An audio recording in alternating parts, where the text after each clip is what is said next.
श्री महालक्ष्मी अष्टकम्। नमस्तेस्तु महामाये श्रीपीठे सुरपूजिते शङ्खचक्रगदाहस्ते महालक्ष्मी नमोऽस्तुते। नमस्ते गरुडारूढे डोलासुरभयङ्करी सर्वपापहरे देवी महालक्ष्मी नमोऽस्तुते। सर्वज्ञे सर्ववरदे सर्वदुष्टभयङ्करी सर्वदुःखहरे देवी महालक्ष्मी नमोऽस्तुते।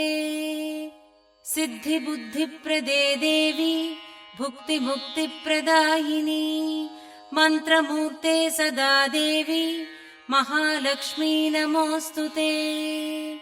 आद्यन्तरहिते देवी आदिशक्ति महेश्वरी योगज्ञे योगसम्भूते महालक्ष्मी नमोऽस्तुते।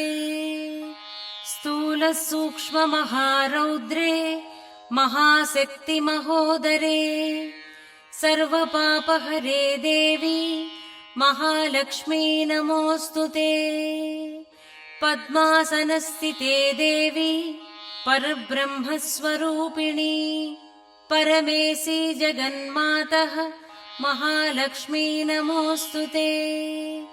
श्वेताम्बरधरे देवी नानालङ्कारभूषिते जगत्सिते जगन्मातः महालक्ष्मी नमोऽस्तुते। महालक्ष्म्यष्टकस्तोत्रम् यः पठेद्भक्तिमान् नरः सर्वसिद्धिमवाप्नोति राज्यं प्राप्नोति सर्वदा। एककाले पठेन्नित्यं महापापविनाशनम् द्विकालं यः पठेन्नित्यं धनधान्यसमन्वितः त्रिकालं यः पठेन्नित्यं महाशत्रुविनाशनम् महालक्ष्मीर्भवेन्नित्यं प्रसन्ना वरदा शुभा।